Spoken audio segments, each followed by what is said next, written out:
Coming up on Citrus TV Live at 6, we're experiencing some unseasonably warm temperatures today after freezing temperatures last week.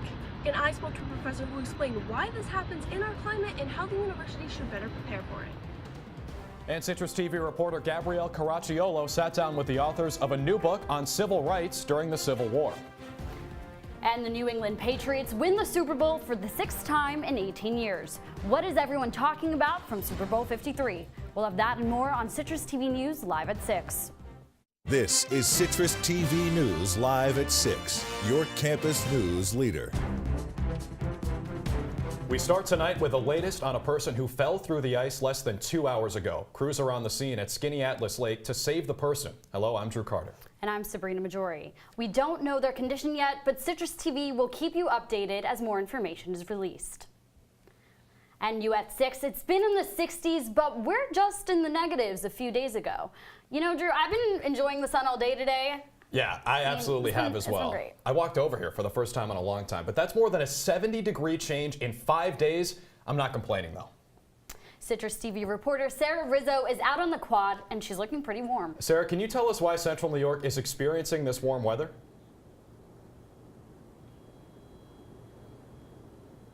Hey guys, yes, I am pretty warm out here, much warmer than I was for last week's show. I spoke to a Syracuse professor who says this is a part of climate change the university may not be prepared for.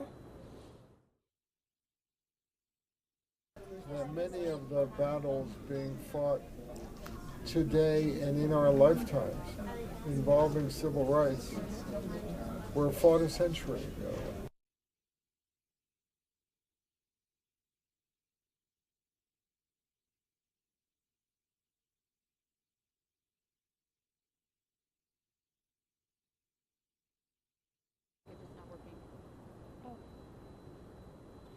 Yes, so Bhattacharya says that the polar vortex is increasing in the future. They're increasing weather.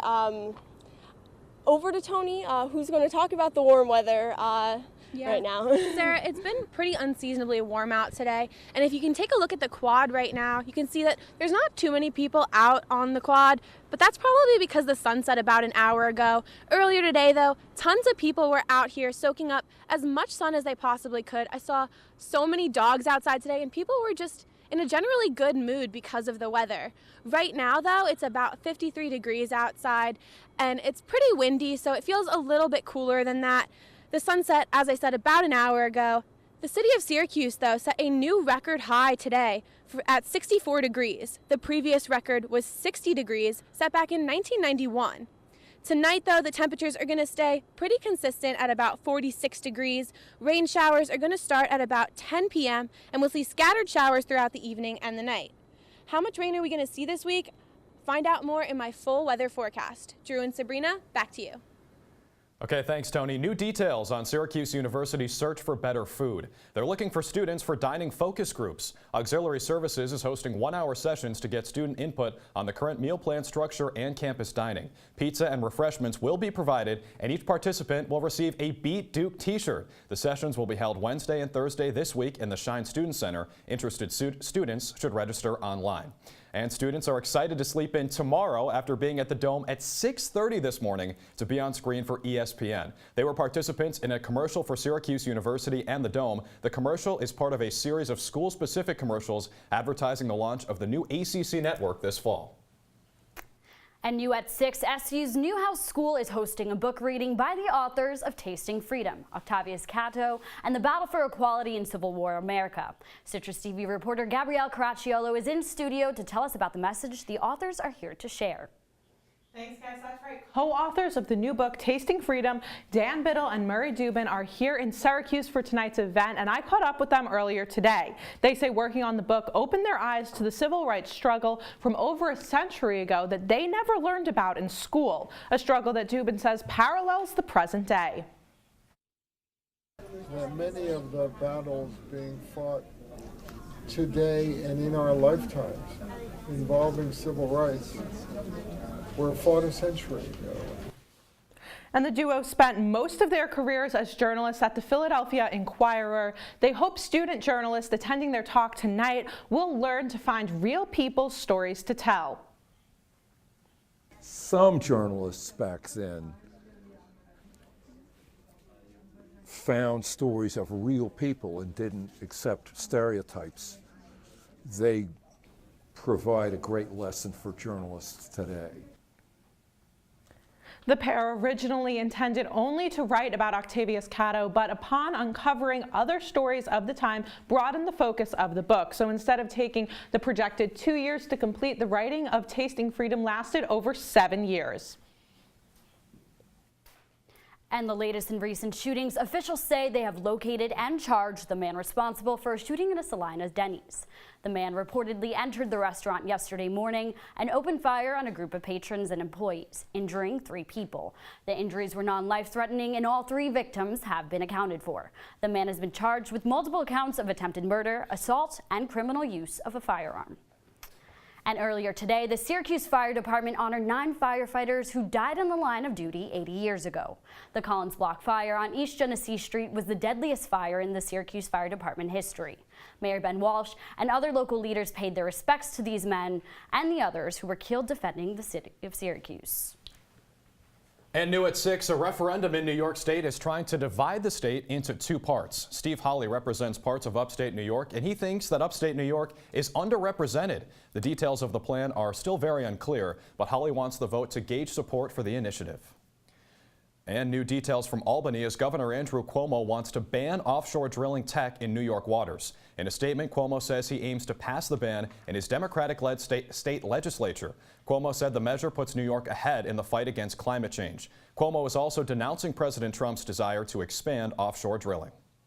But what made New York, New York was the waterfront and the location. It is our #1 asset, and it's an asset that the federal government is now threatening. Coming up next, Virginia's governor is under pressure to resign. Find out why people are calling for him to leave office. And how a deadly car explosion wreaked havoc on a shopping mall in Somalia earlier today and killed several people. We'll have more after the break.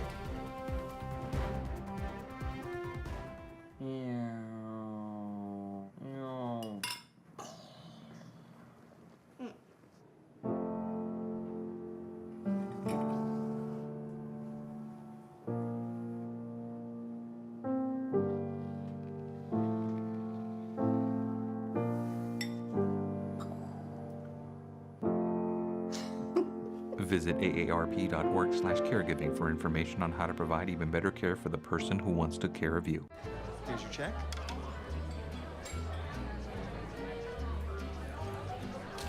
Oh, you got it. You know, since I got rid of my car, I really enjoy walking. Okay. God, no. Getting pulled over for buzz driving could cost you around $10,000 in fines, legal fees, and increased insurance rates. Oh, you're home early.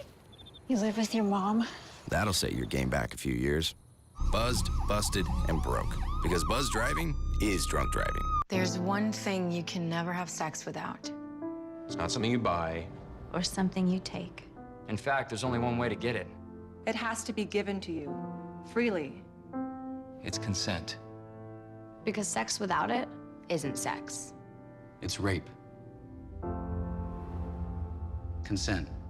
If you don't get it, you don't get it. It's on us to stop sexual assault. Learn how and take the pledge at itsonus.org.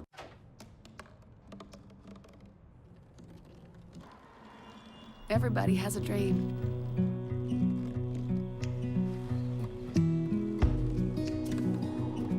Mine was to see the ocean. And with a little help, I made it.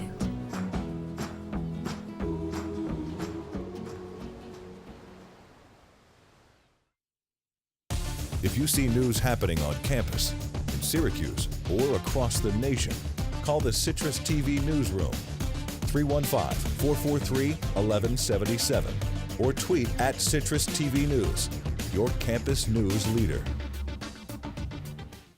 The call for Virginia Governor Ralph Northam to resign continued in today. Over the weekend, protesters rallied outside the governor's mansion holding signs saying #Northam resign. Northam first apologized on Friday for his appearance in a racist yearbook photo from 1984. He now denies that it was him in that photo. At a news conference over the weekend, Northam spoke about putting on blackface in the 80s and said he did so to imitate Michael Jackson. Politicians on both sides of the aisle and protesters continue to urge Northam to resign. And obviously on impeachment, that's a very high standard. And so I think that's why we have called for the resignation. We hope that's what the governor does. I think that would obviously be less pain for everyone. Now, Northam is not the only one in hot water. His Lieutenant General, Justin Fairfax, issued a statement early this morning denying an online report accusing him of sexual assault. An employee at the University of Maryland Medical School is in critical condition after being shot outside the University Medical Center this morning. Doctors are treating the victim, who is currently on life support. The head of the hospital's trauma center said he is hopeful the victim will recover. The hospital was briefly placed on lockdown but resumed normal operations after officials scanned the area. Officials say one suspect is in custody and the investigation is ongoing. A superintendent accused of insurance fraud resigned after authorities accused former Indiana Superintendent Casey Smitherman of using her health insurance for a 15-year-old student. Smitherman allegedly used her son's name to get treatment for the student. A report also says Smitherman told police she helped clean the student's house and bought the boy clothes. The former superintendent is also being charged with identity deception and misconduct. And the Pentagon is sending another wave of soldiers to the U.S.-Mexico border. More than 3,700 troops will put up another 150 miles of concertina wire and provide support to customers in border security. These additions will bring the total number of active troops on the southwest border to nearly 4,500. And the latest out of Somalia, earlier today, a car bomb exploded at a crowded shopping mall, killing at least 10 people and injuring dozens. The bombs were detonated near a hotel popular with international journalists and visitors to Somalia. The al-Qaeda-affiliated terror group Al-Shabaab has claimed responsibility for the attack. Officials say some of the wounded are in critical condition and they are still searching for survivors. And Australia has just issued a crocodile warning as North Queensland suffers from some severe flooding. Unprecedented levels of rains have brought snakes and crocodiles onto the streets, and thousands have now evacuated their homes. Authorities say they have opened the floodgates to relieve pressure on a nearby dam, a state politician describing the floodings as, quote, one in a 100-year event. The politician also warned residents that there would be heavy rainfall in the next couple of days. And the Pope began a historic visit to the United Arab Emirates today when he landed in Abu Dhabi. He later delivered a speech to Muslim, Christian, and Jewish leaders at the Founders Memorial Center. In his speech, the Pope called on leaders to reject war, mentioning conflicts in countries like Libya and Syria. This is the first time a Pope is visiting the Gulf state. Tomorrow's agenda includes a papal mass with more than 130,000 expected attendees. From the Citrus TV Weather Center, this is SU's most accurate weather forecast. Thanks, guys. Taking a look at your current temperatures across central New York right now, you can see that it's pretty consistent throughout the board in those low 50-degree range, but our high is up in Rochester at 56 degrees. Don't get too comfortable though, because when you wake up in the morning, you're going to see that it's going to be about 44 degrees with scattered rain showers throughout, pretty cloudy and a very high humidity. Now, as the day continues on Tuesday, you're going to see that those temperatures are going to continue to drop about 10 to 15 degrees throughout the day. Scattered showers in the morning, overcast as the day goes on. Light winds throughout the day, but nothing to worry about really. Now, that Tuesday chance of precipitation, you can see that it starts off relatively high. You're going to see those sprinkles of rain here and there. But as the day continues, you can see that the chance of precipitation just goes down throughout the day. And that rain, though, it's going to come back, because if you look at the 5-day forecast, you're going to see here that even though it's unseasonably warm here in Syracuse, you're going to be seeing scattered rain over the next couple of days. Friday, though, it's back to regularly scheduled Syracuse winters. Saturday, about 20 degrees. However, tomorrow, there is a bright spot. It's World Nutella Day. Grab your spoons, because I don't know about you, but any excuse to eat Nutella is a good excuse in my book. Drew and Sabrina, back to you. Coming up next, should the day after Super Bowl Sunday be a holiday off from work? Many Americans, surprisingly, are taking matters into their own hands, and they're taking a sick day. And upset that your team didn't make the Super Bowl? Find out how fans in New Orleans boycotted last night's game in their protest of their team not making the cut. Aw, after the break.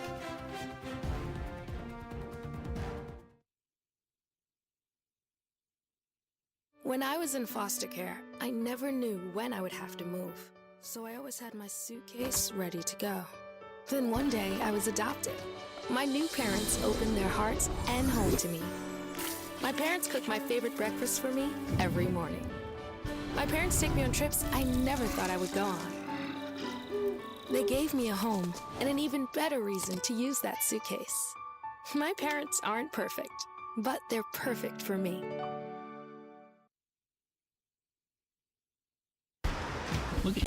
If you see news happening on campus, in Syracuse, or across the nation, call the CitrusTV Newsroom, 315-443-1177, or tweet at CitrusTV News, your campus news leader.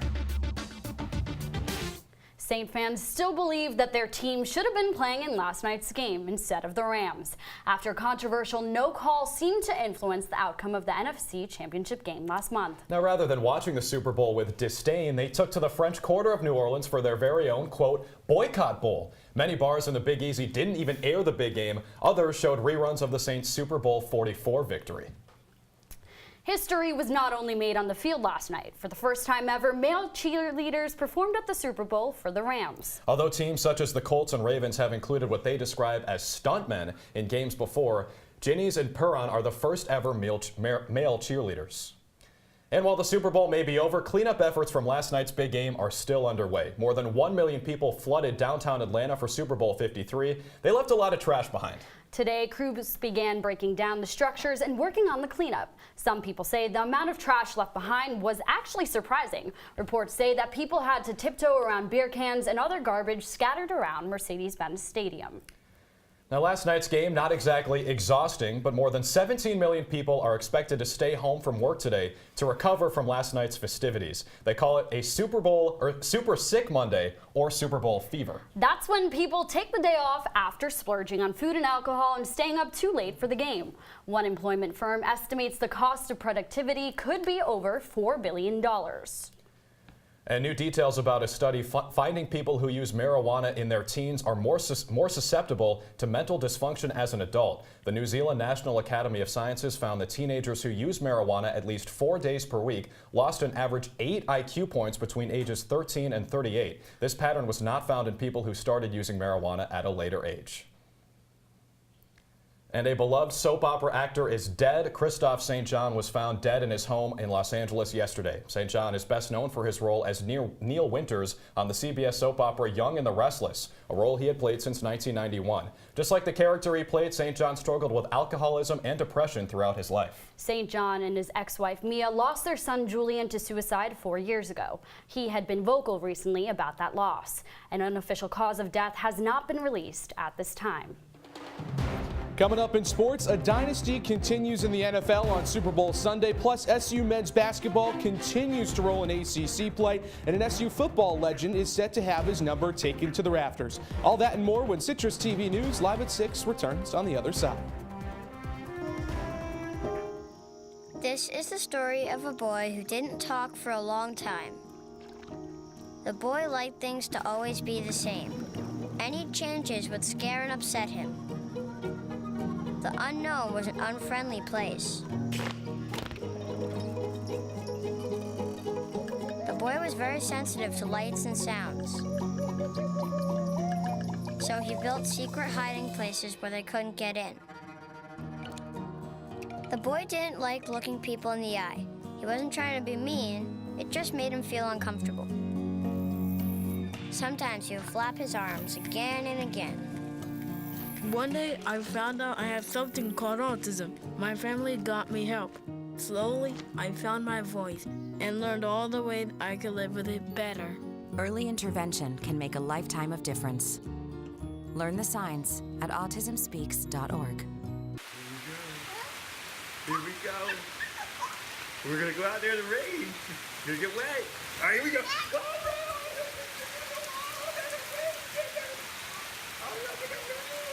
Okay, quick.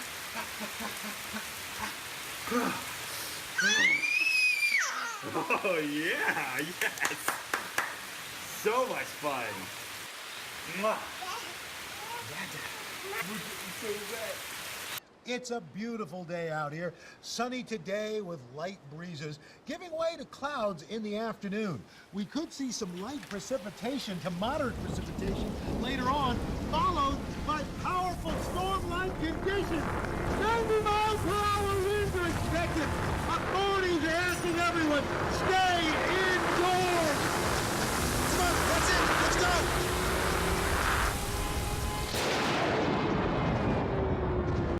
And now, your Citrus TV Sports Report. Welcome back to Citrus TV News Live at 6. I'm JD Raucci with sports. Arguably the greatest dynasty in the history of the NFL continued last night as the Patriots won their 6th Super Bowl in the 21st century with a 13-3 win over the Los Angeles Rams down in Atlanta. And this wasn't exactly the kind of game we were expecting. Those 16 combined points are the fewest in Super Bowl history, and they came from 2 of the top 5 offenses in the league during the regular season. Not the best Super Bowl performance in Tom Brady's career, but his supporting cast more than made up for it. Rookie running back Sony Michel scored the go-ahead touchdown in the 4th quarter, while eventual MVP Julian Edelman snagged 10 catches for 141 yards, but he's not about to take all the credit.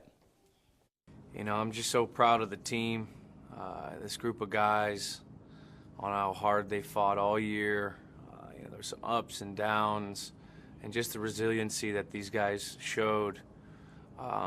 You know, it makes me proud to be a part of it. It makes me very proud to be a part of these guys, man. This is an awesome team. Awesome team. And of the 70,000 plus in attendance for the Patriots win, 3 of them were named Boeheim. Jim, Buddy, and Jimmy all made the trip down to Atlanta for the big game thanks to businessman Adam Weitzman. Seats also don't look like they're all that bad. So Tom Brady is now 6-3 in 9 Super Bowls, but the Boeheims actually have an upper hand on the Pats QB. Now, it's not quite the Super Bowl, but in 9 ACC games, SU is 7-2 after a big road win over Pittsburgh at Peterson Event Center on Saturday. Orange and Panthers doing battle down in the Steel City. O'Shea Brissett warming up. He would have a big impact in this game early on. Orange down 2. Tyus Battle misses, but Pascal Chukwu was there to clean it up. He finished with 10-8 for Syracuse as he continues to improve late in the season. We said O'Shea Brissett would have a big part in the win here, and there he is, laying it in for a deuce. 5th double-double of the season for O'Shea. He had 18-11. Syracuse with a 13-point lead at halftime, but then the Orange killer in the second half. Jared Wilson-Frame knocks down one of his 4 threes on the day. That's after he hit 5 in the win for Syracuse at the Carrier Dome early in the season. That cut the lead to 5, but then O'Shea getting it done on the defensive end as well. Not in my house, he says. Swatched the shot away. 65-56 the lead and the win for Syracuse. And O'Shea Brissett was just happy to be stepping up big for his team.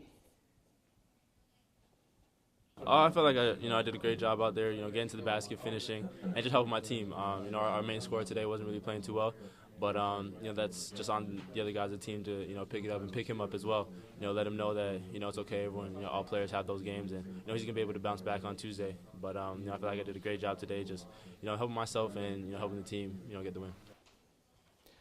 And it's crossover season, folks. SU men's lacrosse gearing up for season number 103, and the Orange got one final tune-up against the defending national champs on Saturday as the Yale Bulldogs came to Central New York for a scrimmage, and they brought with them one of the best space-off specialists in the country, and Albany transfer T.D. Erlin and Syracuse Fogo Danny Varello enjoyed the challenge. So yeah, it's good to always get some good competition to come in early just so we can kind of gauge where we're at, and it was good. I think overall we did well, but definitely could have done better.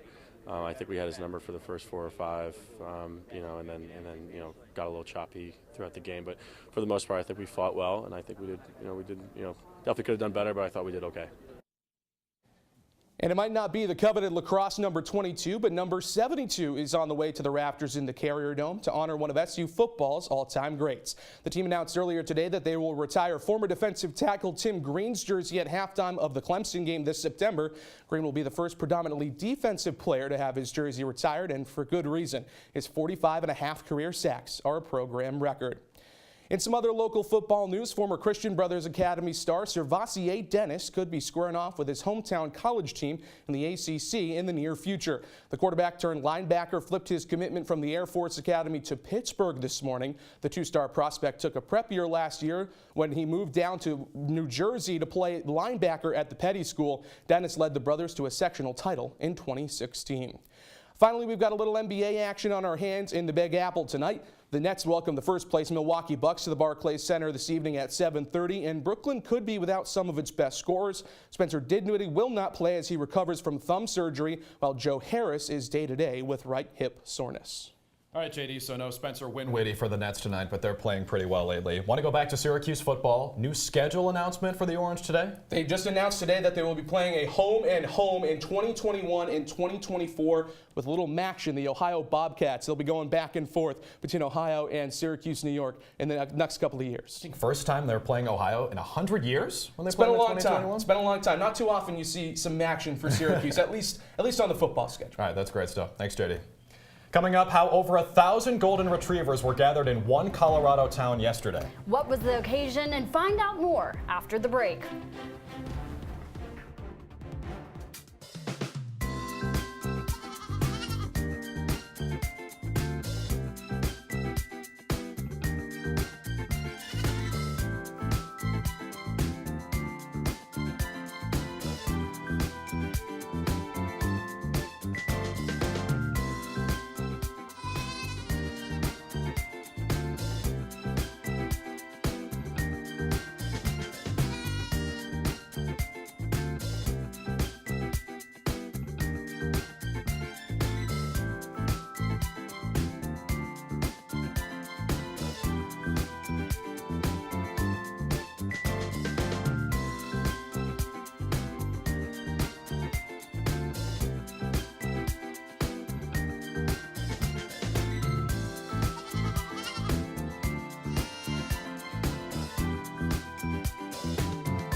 They'll test you. Try to break your will. But however loud the loudness gets, however many cheese puffs may fly, you're the driver, the one in control. Stand firm. Just wait. And move only when you hear the click that says they're buckled in for the drive. Never give up till they buckle up. We have breaking news about the man we reported on earlier in the show. The man who fell through the ice of Skaneateles Lake died moments ago. 82-year-old Alfred Kuhn drowned after falling into the water while ice fishing. Crews were not able to find him until he had been underwater for more than 20 minutes. Emergency officials tried to revive the man, but they were unsuccessful. And the city of Golden, Colorado may have just set a pretty golden record. The city celebrated National Golden Retriever Day yesterday. Golden's tourism campaign partnered up with Golden Retriever Rescue of the Rockies to bring together more than 1,000 retrievers and their owners. The gathering was enough to set the record for the largest golden retrievers ever gathered in one place.